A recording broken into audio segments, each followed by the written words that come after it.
We love Zencaster because it allows us to record the audio for our podcast and create the video segments we use for our weekly Sister Scoop episodes. Zencaster has helped us make content capture simple. It's now super easy to record a podcast with Zencaster. Log in using your browser and start recording a high-quality podcast right away.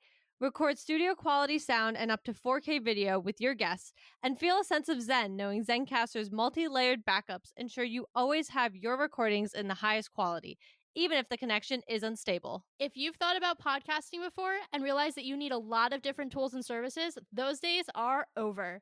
With Zencaster's all-in-one podcasting platform, you can create your podcast in one place and distribute it to Spotify, Apple, and other major destinations. Just go to zencastr.com/pricing and use our code SistersAssembled, and you'll get 30% off your first month of any Zencaster paid plan.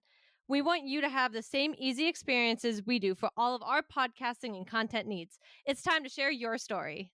Katie and I are always hungry, and one snack we both love is beef jerky. That's why we're so excited to tell you about one of our favorite jerky brands, Matt Hat Jerky. Matt Hat's delicious taste makes it a great snack, and the variety of flavors, including original, black truffle, and my personal favorite, roasted garlic, means there's a flavor for everyone. Plus, it's local to the area where we grew up in, which we just love. Use the link in the show notes below to get some Matt Hat Jerky for yourself, and make sure to use our coupon code SistersAssembled for 10% off.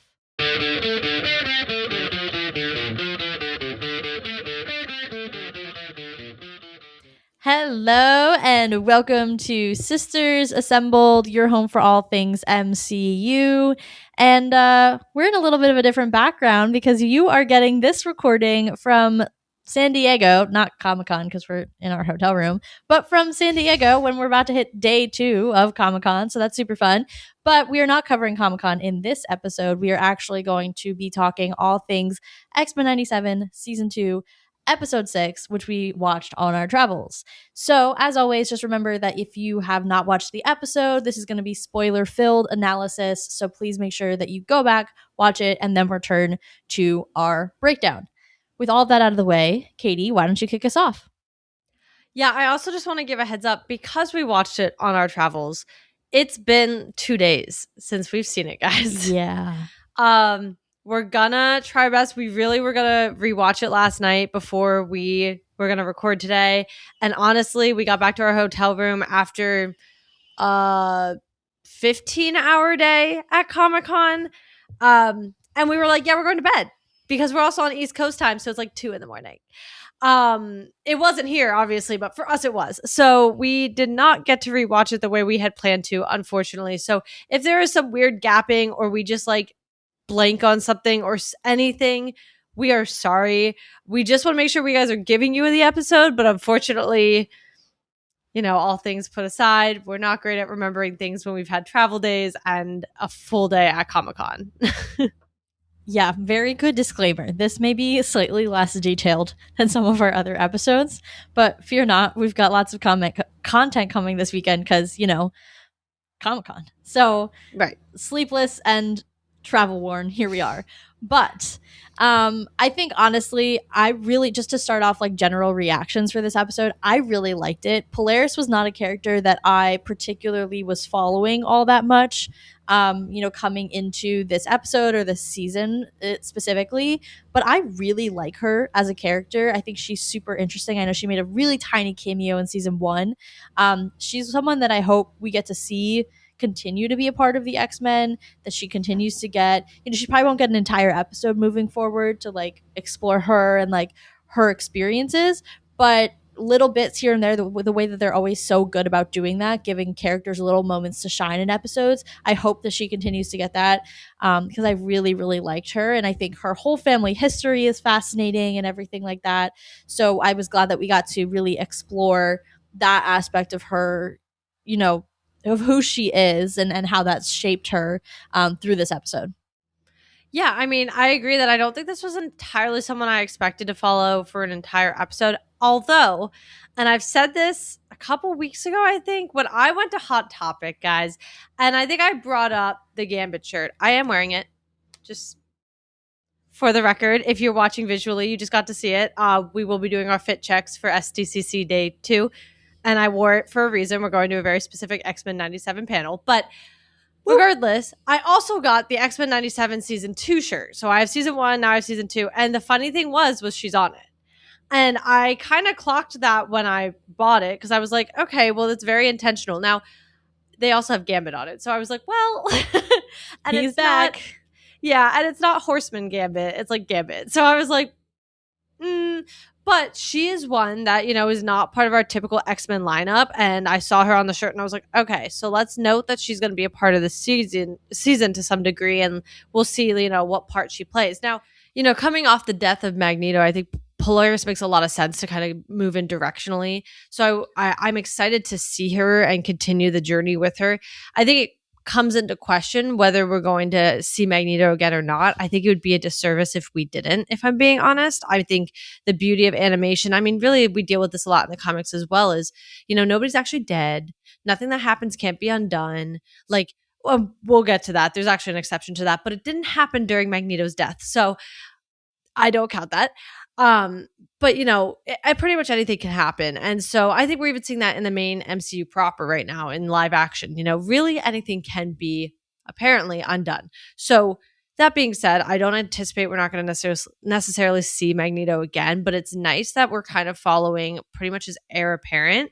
And I think that's kind of the struggle we're seeing with Polaris through this episode, is not really accepting who her father is, while at the same time, maybe for semi-selfish reasons, but Professor X is really pushing her to accept who she actually is. And I think some of it's for just, I don't think you're content with yourself when you're battling really like who you are, and to figure out who you are, she does need to accept that and accept the powers she has.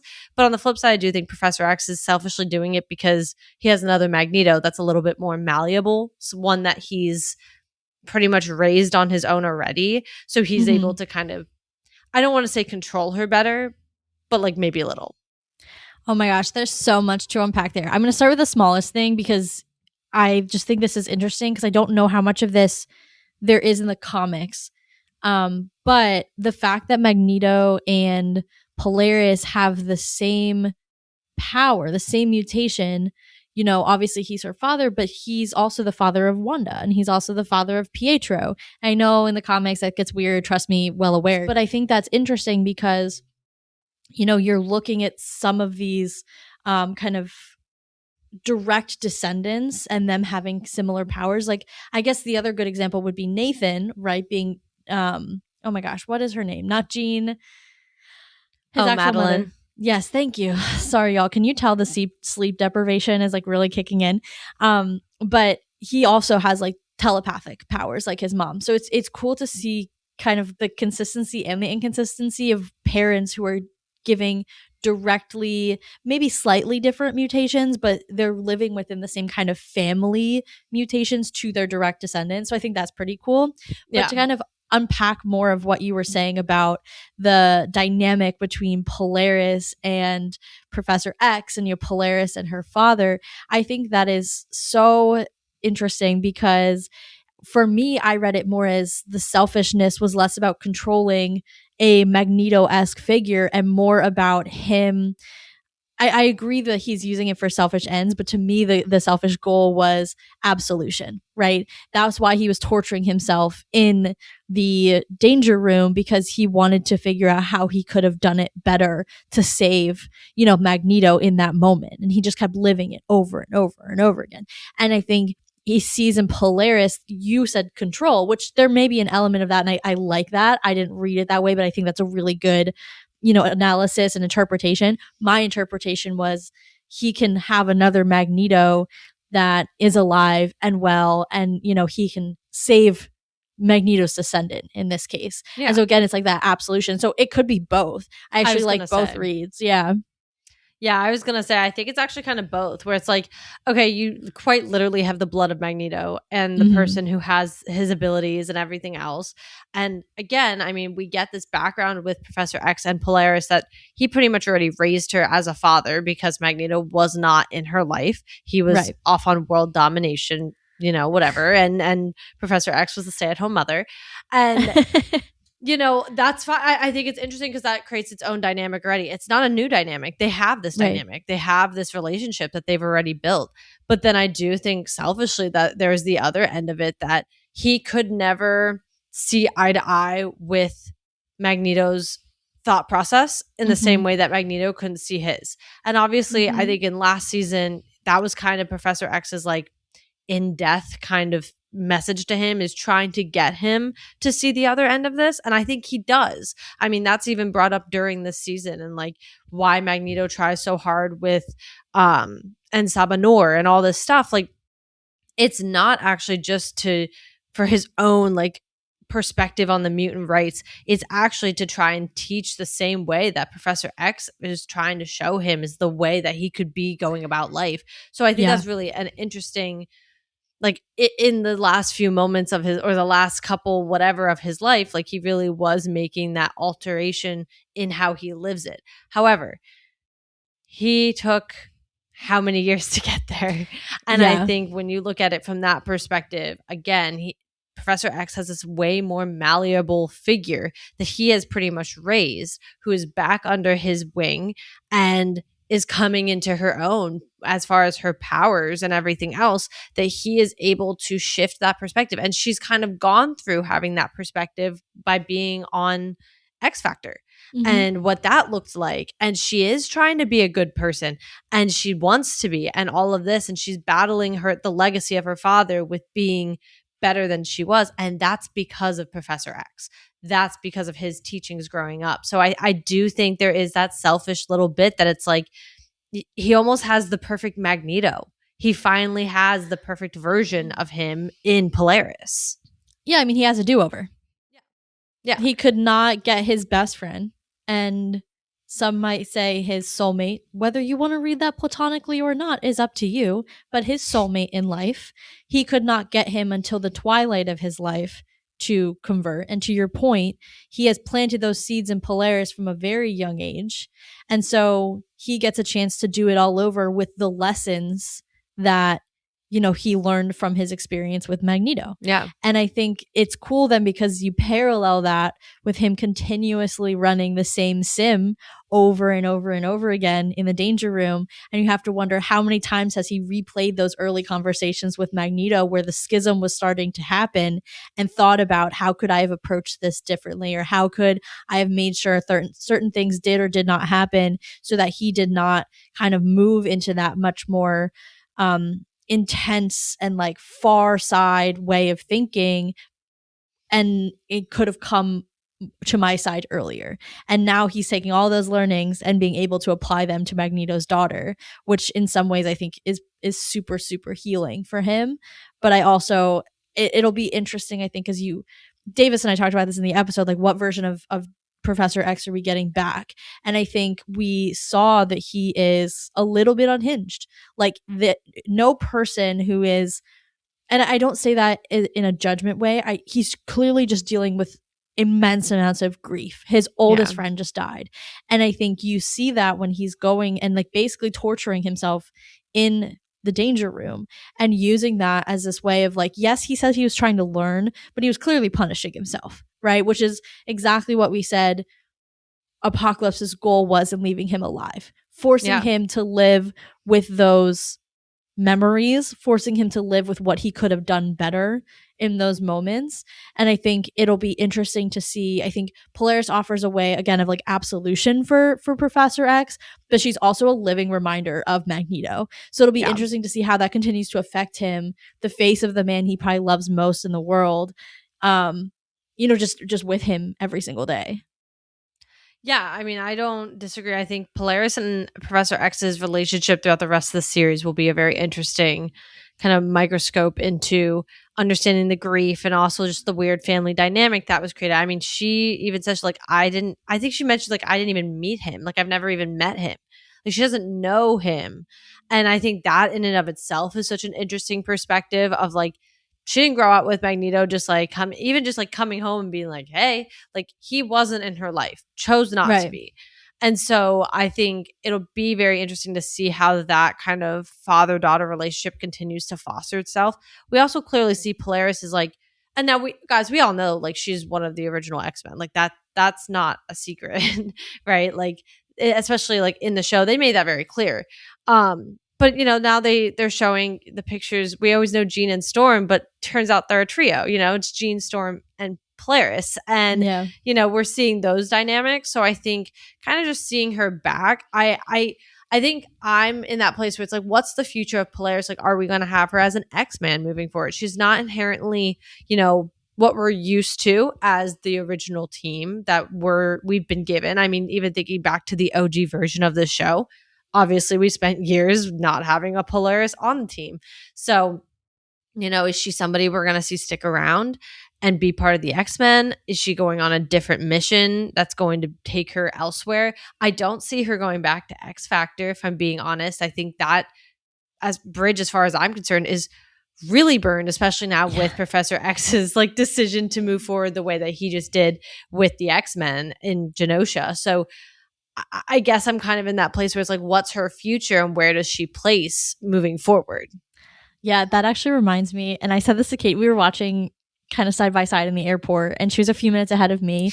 And when I got to the scene where Polaris was in her old room at the X mansion, I was laughing so hard because that mansion has been blown up at least once this season, and like how many other times in the OG series, and yet Polaris's room is like untouched. And I was like I get the emotional impact of it, but I was like, that just took me out. I'm not gonna lie. Like, I was like, Caitlin, what are the odds that of all the times this place has been attacked by Prime Sentinels, blown up, attacked by regular Sentinels, I can't even think of like other examples. Those are just the ones like off the top of my head. Out of all those times, all those years that Polaris has gone, her room never once in the blast zone. I was like, all right, folks, it's a little too convenient. Like, don't we have a scrapbook somewhere that's like in a vault or something? Like, can't that work? Yeah, it's funny because like I said to T, I was like, honestly, I was so caught up in the episode, I didn't even think about it. Like, I didn't even think to process it, even though we literally see them rebuilding X Mansion throughout this season. Like, I just like didn't process that. I just was like, oh, like sweet, like cute. That's all I was thinking. And then I was just like, okay. And then she's the one who pointed it out, and I'm like, yeah, I mean, now that you're saying it, like I get it, but I just like I didn't even think about it when it happened. But yeah, I mean, it is funny how they kind of like retcon that a little bit to have that be a sentimental moment. But again, like it's a hero coming home. Yeah. And it's to say, she belongs. That's kind of the point of that scene. It's to say, like, she belongs here. This is her home. So that does lead me to wonder, like, are we getting Polaris like more permanently on this team? Now, last season, I wouldn't have anticipated Magneto sticking around the whole season to lead the X-Men. So I'm not really against having Polaris as a member of the team. Well, even, those early seasons, Nightcrawler wasn't on the team. So like we've seen the team grow and change and evolve over time. I too would be very into having her stay. Like, I just had that whole monologue at the beginning of the episode. Like, I really like her. She's a character that now, like you kind of like meet a character and you're like, I never would have, what's the word I'm looking for? Like, I never would have been like, oh my gosh, like Polaris, but now you're like, I'm fixated. Like, I love her. So like, she's my new like X-Men fixation. So I'm really hoping that she does stick around at least through the rest of the season. Especially because this is the season that her dad died. So I think there's just like more to mine there storytelling wise. But you did mention, and I forgot this happened, like, y'all, so much happened in this episode that it's like hard to even cover it all. But I was watching a video this morning, or like a video came up on my feed, and they were like talking about what Professor X's actions on Genosha mean. And I was like, oh my God, I forgot that they even introduced X Corp. The last few moments of the episode kind of just like undid the entire episode, in my opinion. Yeah. But, we got the introduction of X Corp in this episode. So now we've introduced yet another team, which is adding to our roster. But we talked about that. We knew X Corp was coming prior to the beginning of the season. This is where they've chosen to introduce them. We've just seen episode 6. We've got 3 left. There's a lot going on. And we've gone, 2 episodes now without Apocalypse. So I know the big question that you've been, asking, a lot of questions that other fans we've talked to, even as we've run into them, have been asking is like, are we going to resolve? Well, first of all, I want to talk about X Corp, but then also like that begs the question, kind of looking at the season as a whole, are we going to resolve Apocalypse this season, or is this going to be a larger overarching story that goes beyond just the end of season 2? Yeah, I think honestly, as far as the apocalypse part, I think we've actually been, and maybe not we, and not to take it from you, but I know I've been asking that question. I think even in our predictions, because I'm like, Yeah. apocalypse isn't like, here's apocalypse. Yay. Like, that's not how that works. And like, we even in the original series, like, he just keeps coming. That's kind of the point of him. He's like Kang. He literally sprouts up everywhere. That's, I think, I don't know if it's Cable or if it's Bishop, but one of them makes that remark as well. It might, I'm leaning towards it was probably Bishop, but I thought it was Cable, but or I'm sorry. That's what I meant. Because I was going to say the one that we focused actual episodes on. Sorry, that's what I meant. Cable. But I think it was Cable because to your point, I believe he, like, I mean, his mission is literally to destroy Apocalypse. Like, that's what he's destined to do. yeah. And so, yes, he's the one who makes the remark about, oh, like, everywhere I go, he just kind of keeps, there's always a version of him. He always pops up somewhere. There's always another one. And so that's kind of the point of Apocalypse. I don't see how you can do an Apocalypse direct season and only focus on him and actually end it. I don't think it's possible. But then on the flip side of that, I also think, like, the way this season has been paced has been strange to me. And now we do this to every show we ever watch. There's an episode where we're like, guys, we're a little unsure how they're going to wrap this. We're getting a little nervous. It's a canon event. It literally is a canon event on this podcast. But to T's point, I mean, we're literally at San Diego Comic-Con with nonstop fans of Marvel everywhere. They're everywhere. And I mean, you strike up conversations in lines for panels on the floor. Like, you're just talking to people. I've talked to so many people, I don't even know. And I mean, I was standing outside trying to see Johnny Depp for like an hour yesterday, and I made friends with everybody around me because we were all doing the exact same thing. And you know, you kind of just start chit chatting and everybody's wearing their shirts. So, you know, like, who's into what and whatever. But, you know, I've had several conversations where people are like, loved the last episode. Where are we going? And I'm like, you know what? That's a valid question. We have 3 episodes left. We haven't actually seen Apocalypse in the 90s at all. He has not existed in our timeline. Our heroes are still not full. That X-Corp table, we're missing a whole lot of heads. If you look at those chairs, we're missing a lot of people. Jubilee and Sunspot still are not back from being with X-Force. And so you just have, like, we still have so many pieces everywhere, and we don't have Apocalypse. And so I do think with the scale of Apocalypse on top of, you know, just where we are in the season, I don't see us wrapping it up. I do see it being something that we are going to be forced to wait till next season to fully see. I don't want to say the end, because again, there really isn't an end with Apocalypse, but see at least this part of the story come to a conclusion. Yeah, I do think it's going to be really interesting. To your point, like, I hope they don't rush the last 3 episodes. Because that would, I think, do a disservice to, obviously, like, the story. And I think, you know, we always joke about how much they covered in season 1, but I think they were able to do that and still tell a story at a pace that was like, you understood where we were going for the most part. I'm sure we had our question of like, how are we going to wrap it up? Because again, canon event, but they managed to like exceed those expectations and do it. I think with this season, because to your point, we have not yet seen Apocalypse. I also think a lot of times with season 1, you know, Bishop kind of came out of nowhere, right? Like, they were leading us with all these red herrings in the wrong direction. Not Bishop, Bastion. Oh, Bastion. Okay. Yeah, no, Bastion. I always get them confused and I always say it wrong, and then I listen back to the episodes and I'm like, darn it, wrong B character. Names are so hard, and then they start with the same letter and I'm like, everything's out the window. But no, Bastion kind of came out of nowhere, right? Like, I'm sure people who are like deep in the comics kind of were picking up on that. We were not. I mean, listen to the episodes, y'all. We were not there. We did not know anything about Bastion at all. No. And then, like, I literally remember, like, we were just like texting, like, who the heck is this Bastion guy? We were like doing like a rapid fire research. Yeah.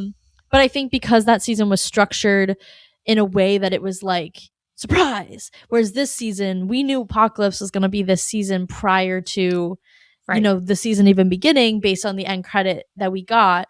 So it's just like a very different experience. I hope that they don't, again, like, rush it. I think what's also like interesting is you keep saying like, oh, they're never gonna like fully get rid of Apocalypse, but I also thought they'd never fully get rid of Mr. Sinister, and then they depowered him last season. Now it's very possible that man is in the background. Yeah, like, he usually is. you know, well, like, you know, finding more mutants to like bring himself back to his, you know, strapping self, and not that like shriveled thing that he was at the end of the season. And, you know, he'll be back for Scott and Jean's very soon, I'm sure.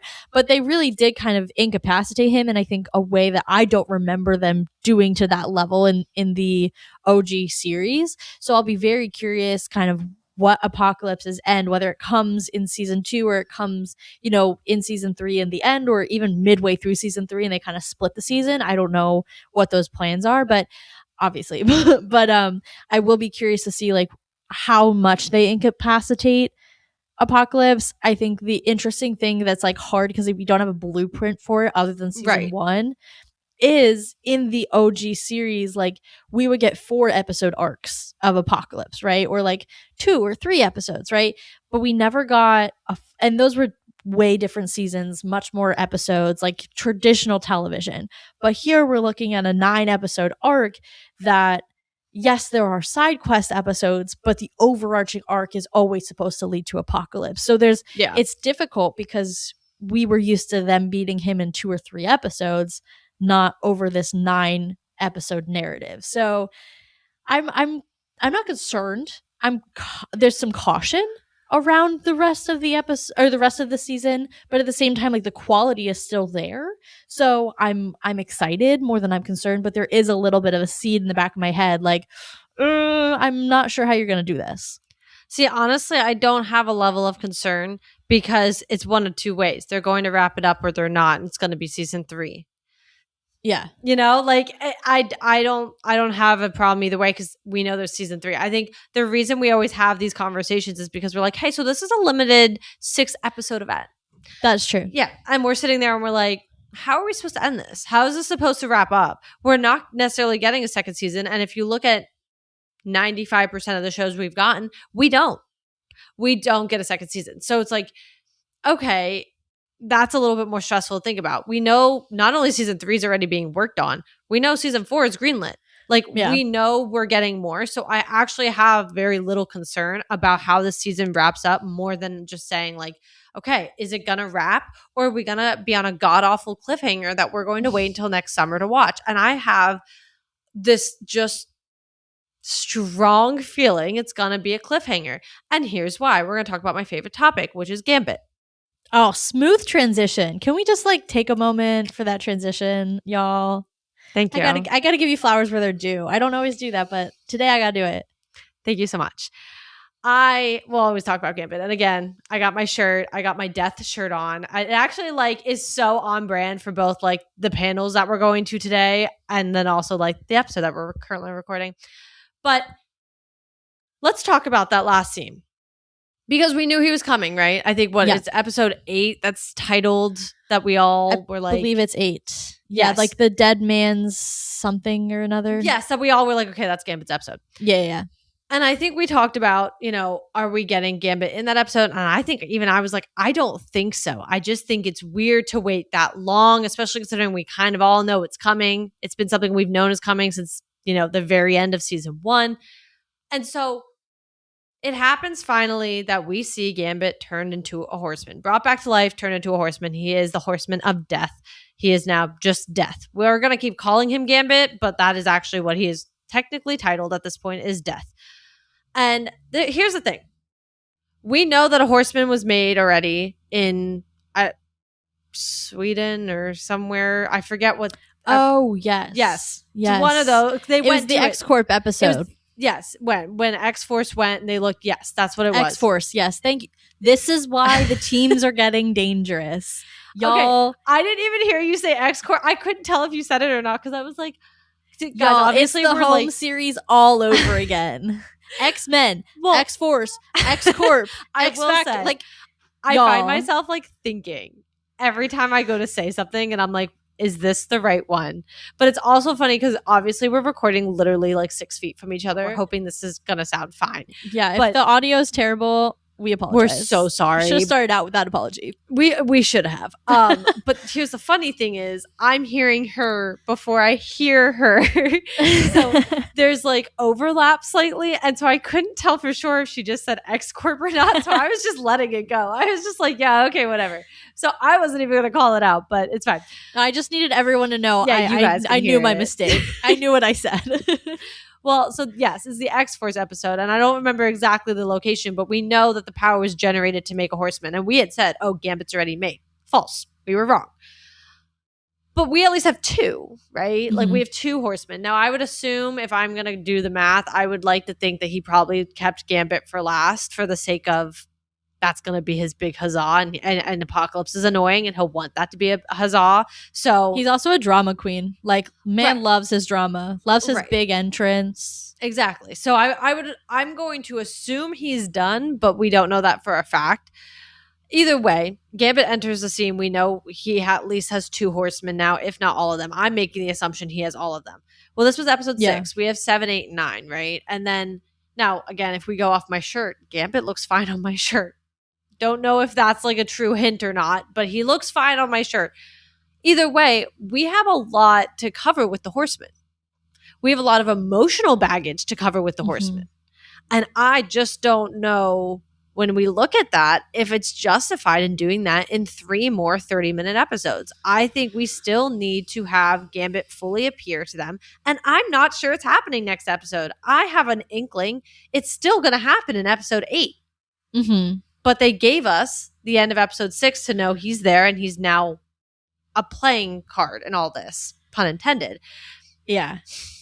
Oh, I totally agree. I'm going to look up what I forget what the title is for episode 7, because the reason I'm looking it up, obviously we know the Gambit episode, but I think the episode titles this season have actually been, and maybe I wasn't paying attention to the episode titles. I have not been, I'll be honest. Season 1, but I think in season 2, they've been especially informative in terms of what we're getting. I'm thinking specifically of obviously the Gambit episode, which we're all anticipating, but then episode 5 as well was pretty helpful.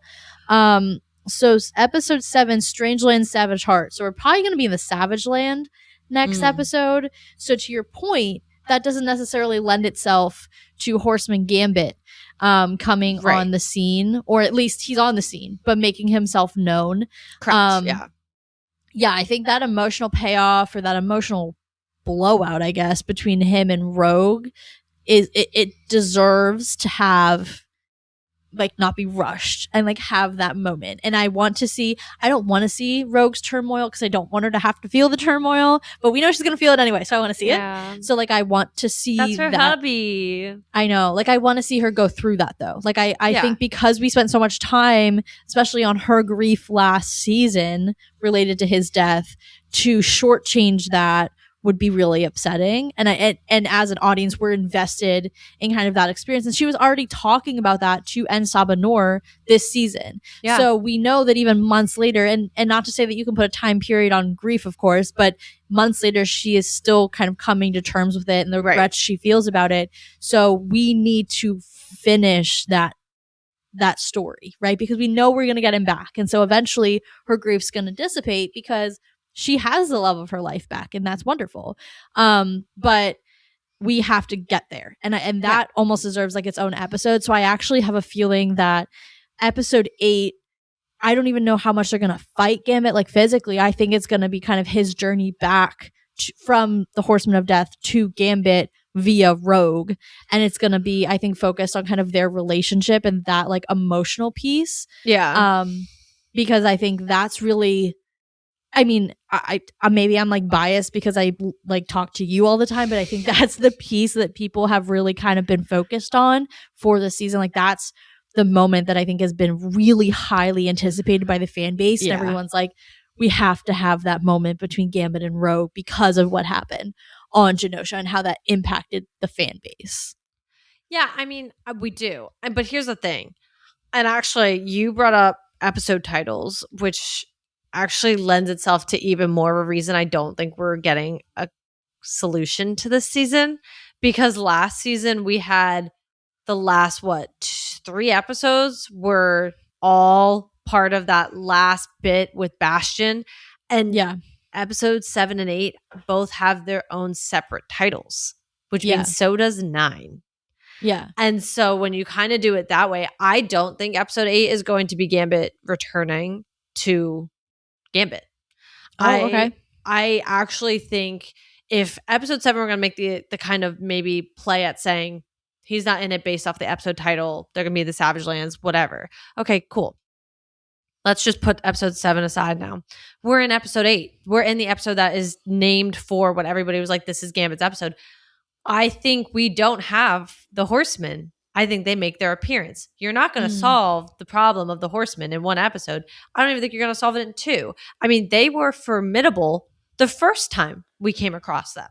Mhm. And I mean, even now, I mean, we had, I forget what they were calling him, but the former horseman that War.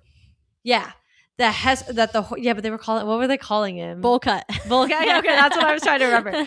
That X-Force had come across in their episode. Their episode was very informative, guys. Unfortunately, it was I such think a good my was. favorite episode to date, low-key, high-key. Well, I think it gets a little lost just because it's not like our X-Men team and it's not like our main characters, but like it was also in the 3-episode drop, so it's like those kind of get I mean, they're distinct episodes because of the time but we all periods, watched them but 1, 2, 3 and they kind Yeah. of because I mean I even said last week watching 4 and 5 together because I obviously was traveling during episode 4.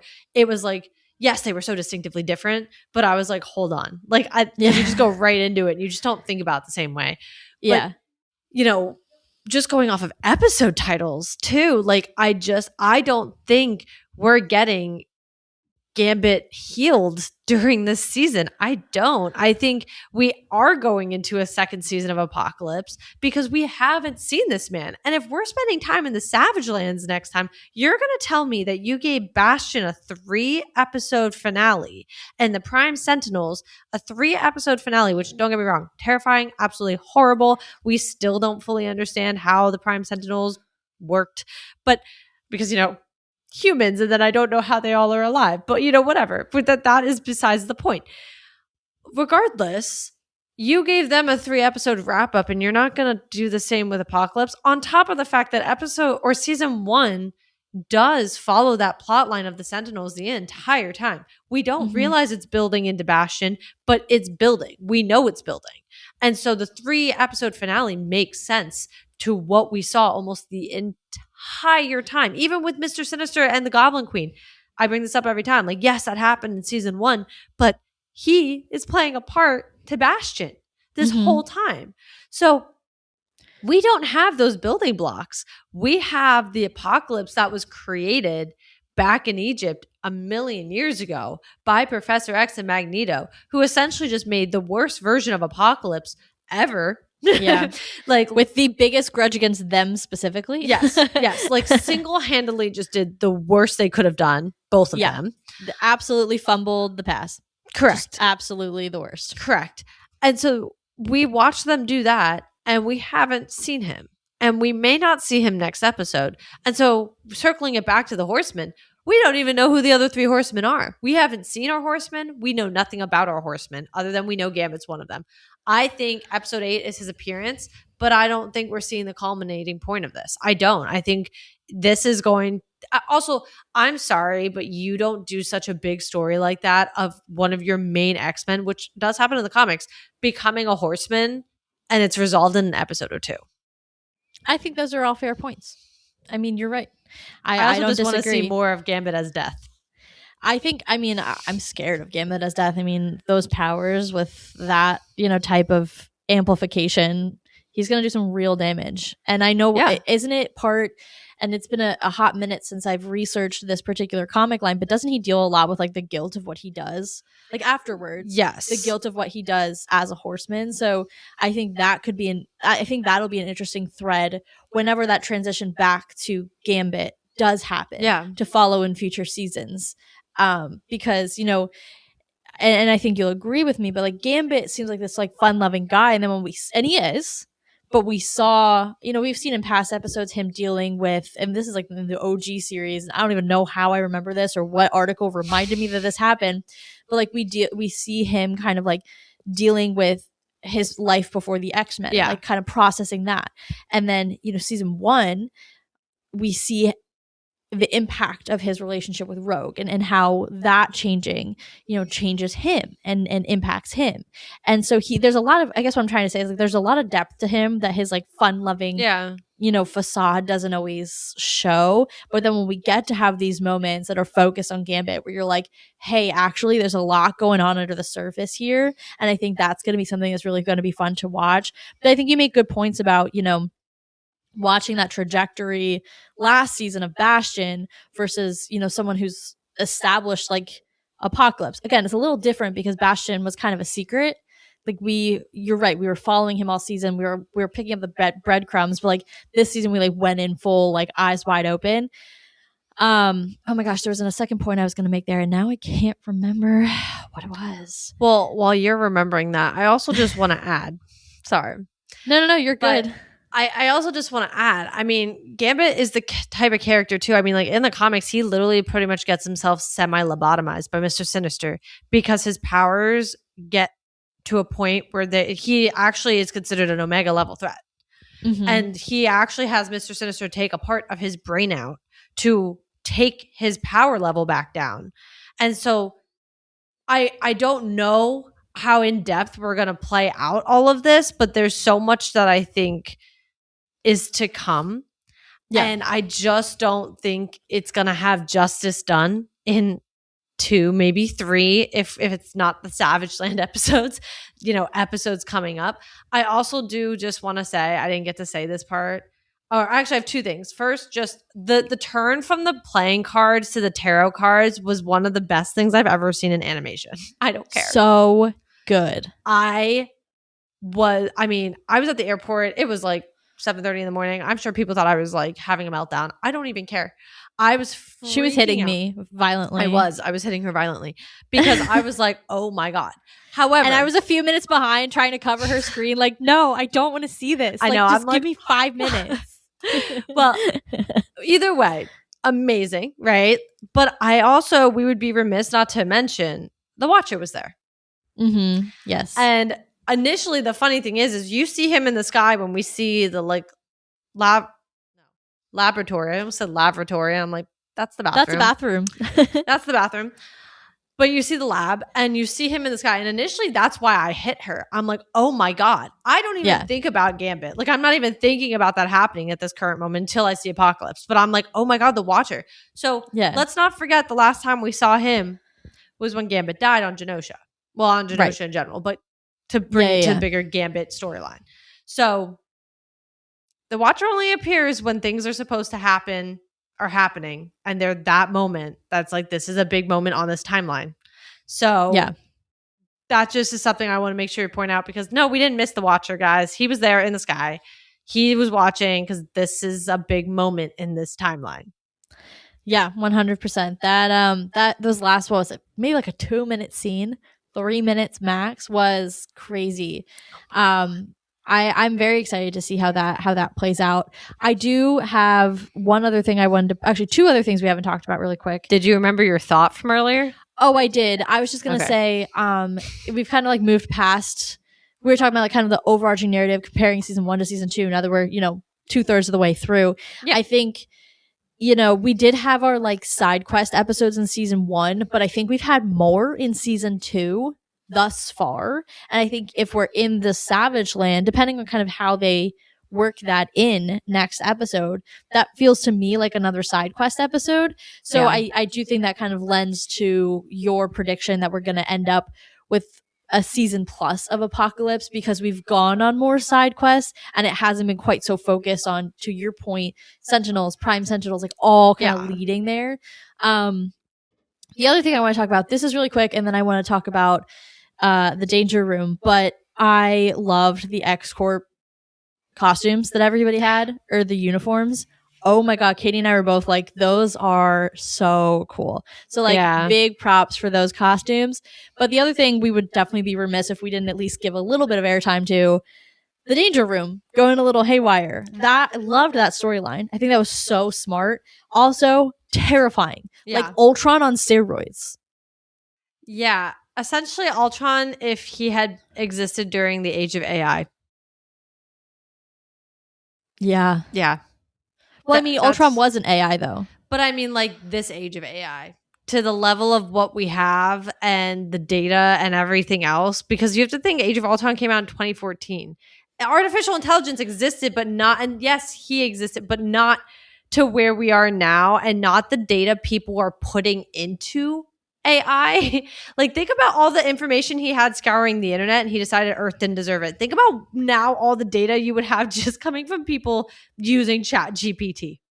Like, I actually like what scares me less than the fact that like the data that the Danger Room had was specifically was specifically tailored to them, their weaknesses. Like she had, we at this point we don't really, I mean I could do the math, but we don't really know exactly how long the school has been a thing and exactly how long the Danger Room has been a thing in the school, right?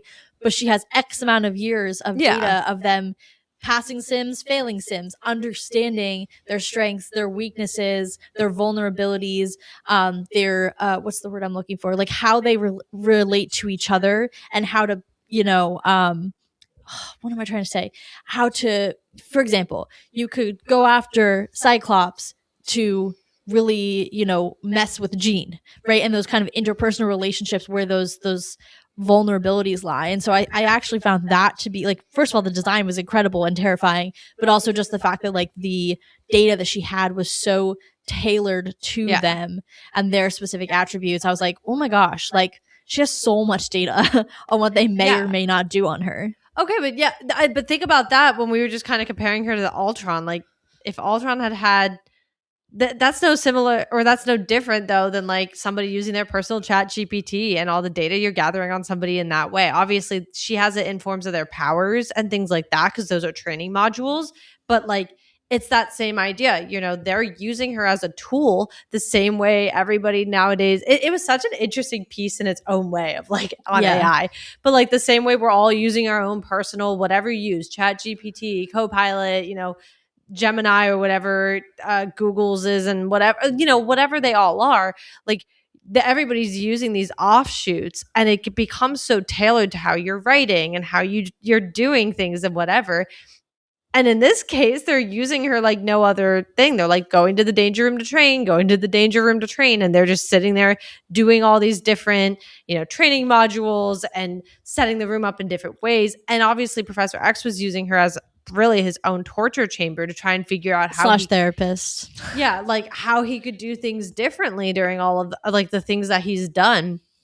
And in doing so, he's creating his own nightmare essentially. Like it was actually so interesting. I almost do wish she would have been her own season. I think that is something that could have come out and been broken out to be that. I understand why they didn't right now though, because you're also just on the heels of Bastion, and I feel like that is a little too similar in its own way to that. But I do see how like an AI that essentially, well, one was created by the X-Men, but also like has all this pretty much endless knowledge on the X-Men and how they fight and their fighting styles and everything else, breaking free, creating her own like being and being free in the world could be a huge problem.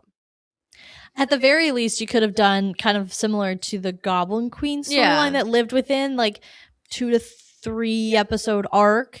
I mean, who knows? Maybe I don't know if they'll like find a way. They have to bring the Danger Room back. Like it's an iconic piece of X-Men lore. So how much of that original code that they just destroyed or that piece of the Danger Room is still going to survive into whatever iteration is next. And I know they'll put in guardrails because Beast is a genius and like, you know, he's going to try to protect them from something like this happening again, but could be interesting. It would be interesting if this kind of becomes like a recurring thing, like a Mr. Sinister or an Apocalypse, where it's like, oh, the Danger Room, like real danger again. Like, could be cool. Yeah, the only other thing I just want to kind of touch on is, and we briefly mentioned this, but where is everyone, right? So we know X Corp is like really missing a lot of people. Now, obviously Gambit's a horseman, kind of off doing his own version of a side quest. But, you know, then we also have like Jubilee and Sunspot are still out there with apparently X-Force. we have our X-Men back. So I don't know if they're going to come back in the next episode or not when they finally see the X-Men are fully back. I'm not sure what they are doing, but they're out there. I think I was confused because I was like, okay, Morph is back, but Logan's not. So Wait, wasn't Logan? I think Logan was at the table, wasn't he? Was he? Because I don't remember seeing him. I'm fairly certain we got him. Well, because he wasn't in the whole rest of the episode. No, I know, but neither was Morph. Because they were. Morph was in the Danger Room episode. Because Morph, Bishop, and Storm go to check, or not Bishop, sorry. Forge go to check the perimeter. That's why I was like, where is Wolverine? Now, I know he goes off and does his own thing, but like, I do feel like Wolverine, though, was at the table because Rogue also was not in the episode and was at the table. I do remember Rogue and Nightcrawler. So I do think we got Rogue back. I know we got Rogue back, but I do think we got Logan back as well. Obviously, I think the reason Storm wasn't there, she's the new headmistress, which is something we need to mention as well. Good for her. Promotion. She's also like a baddie. And like, can you imagine be like my principal at school is like a goddess and like it's Storm? No, like, literally. What a flex. And so we got a bunch of the younger kids too that, you know, I don't know how much we're going to explore them. Especially this season, because I feel like this season has gotten quite crowded in terms of storylines. Yeah. But it could be cool to see like how much we actually focus on the school aspect, because I think especially season 1 and into season 2, we haven't actually focused on the fact that it's like Xavier's school. It's very much just been like the X-Men, but there is like a whole like institution. Yeah, but to be fair, they don't really do that in a lot of the original either. No, I just think now that they've introduced students that like have actual comic lines and like have actual stories to them, and they're not just like, oh, here are young mutants. It's like, no, these are mutants with names. And like, you know what I mean? Like, I'm sure the other ones did as well, but like, these are notable young mutants. I wonder if we're going to get maybe more of that in future seasons. I'm not saying they're going to get entire episodes or, you know, entire arcs maybe, but like there will be maybe more of that. And especially because Storm is now headmistress, so that might take her out of the field a little bit more. So I'll be curious to see if we do in the future get maybe a little bit, like turn up the dial a little bit more on the actual school aspect of Xavier's school. Yeah, I mean, I'm not gonna hold my breath on that. And quite frankly, like, I think in this type of show, I don't care. I think in the movies, you have to kind of establish that differently. But like in this type of show, we don't need to go that in depth to some of the bigger stuff, or like the not bigger, like the smaller stuff. When you have so much else going on with the X-Men, you have a million people whose stories you're trying to tell. I mean, that's why I'm saying, like, we have a lot of open seats at that X-Corp meeting, like a lot. So I'm trying to understand like where people are exactly, who's filling. Like, there's some people who you're like, I know you're filling the chairs, but like, who else? And like, where's our whole team? And like, that's what I mean. I just think we're still so discombobulated that I'm just not prepared to say this season actually is ending at episode 9. Yeah. Oh, side note, that actually this is like not related, but is related to the folks who were at the X-Corp table. The move that Jean pulled with Scott with the claws, hilarious.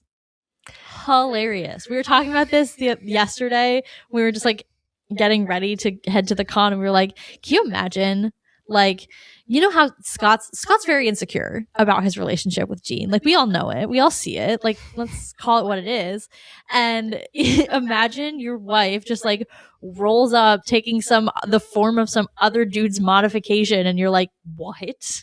Like, I can just see him having a little bit of a meltdown about that, because he's just like a super insecure dude. Yeah, but unfortunately bigger fish to fry. Yo, yeah. I just thought it was like so funny for Jean to be like, I have a new move. Yeah. Check this out. When did she start learning that one? Yeah. Yeah. Like what made her be like, hey, let's try this? Yeah. No, seriously. All right. I think we covered the majority of episode 6 and pretty much the big stuff. So we're probably going to head off to the convention soon. Yay. You'll see more of that coverage soon. But make sure that you are following on your podcast platform of choice. We will be continuing to cover X-Men. We'll be moving into Spider-Man. There's so much Marvel stuff coming out right now. It is actually insane. You can also check out our website and our Buy Me a Coffee, which are linked in the show notes. You guys can also give us a follow on all of our socials, which are also linked in the show notes down below. And I highly recommend it, especially right now, as a lot of our SDCC coverage is going live throughout the show and it's all on our socials. So go and give us a follow to keep up with us. And obviously, as T said, we're going to continue talking about X-Men 97, but also Spider-Man or Star Wars Brand New Day. If you know, you know. But we will be covering that as well, as that movie is coming out in literally less than a week. So make sure you guys are hanging on, as we have a lot of Marvel content, and Marvel just blew your mind. So let's talk about it.